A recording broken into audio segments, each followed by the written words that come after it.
Assalamualaikum warahmatullahi wabarakatuh.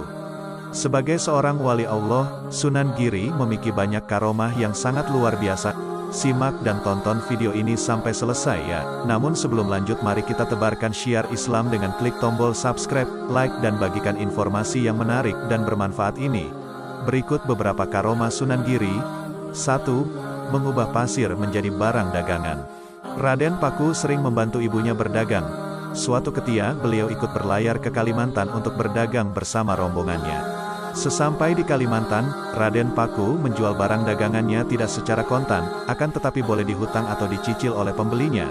Bahkan sebagian dagangannya dibagikan ke fakir miskin.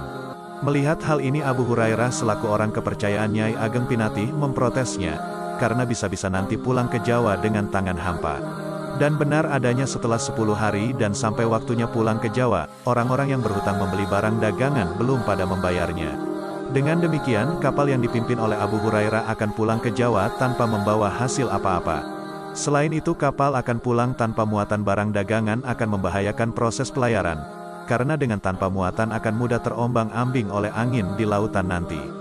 Adanya alasan inilah, maka Raden Paku memerintahkan untuk mengisi karung dengan pasir dan batu agar kapal memiliki muatan. Sesampainya di Gresik, Abu Hurairah menyampaikan kejadian selama di Kalimantan kepada Nyai Ageng Pinatih. Otomatis ibu Raden Paku tersebut marah besar kepadanya. Namun Raden Paku tetap tenang dan meminta ibunya dan Abu Hurairah untuk mengecek ke kapal. Dan betapa terkejutnya Nyai Ageng Pinatih dan Abu Hurairah setelah mengecek kapal dan melihat apa yang ada di kapal. Bawaan kapal yang sebelumnya dibawa dari Kalimantan adalah batu dan pasir, telah berubah menjadi barang dagangan dari Kalimantan, seperti damar dan rotan. Dengan kejadian ini, Nyai Ageng Pinatih semakin sadar kalau anak angkatnya ini memiliki karomah yang sangat luar biasa dan sejak itu ia semakin rajin belajar agama Islam.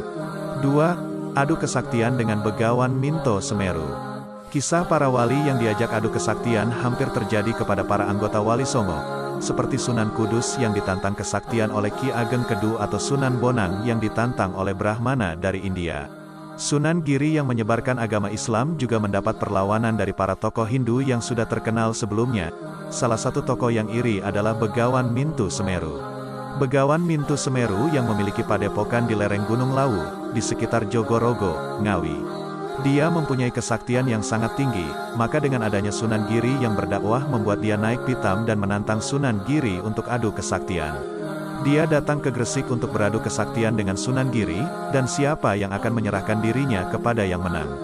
Dalam adu kesaktian itu terjadi 4 pertarungan, diantaranya adalah merubah angsa menjadi seekor naga, tempayang melayang-layang di udara, adu kesaktian jubah dan ikat kepala, menumpuk ribuan telur. Dari semua adu kesaktian itu, semua bisa dimenangkan oleh Sunan Giri, dan Begawan Minto Semeru mengaku kalah.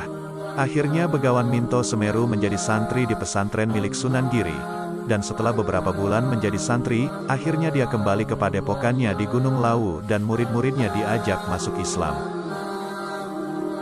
Wallahu a'lam bishawab. Demikian karomah yang dimiliki Sunan Giri, semoga bermanfaat untuk kita semua, amin ya robbal alamin. Wassalamualaikum warahmatullahi wabarakatuh.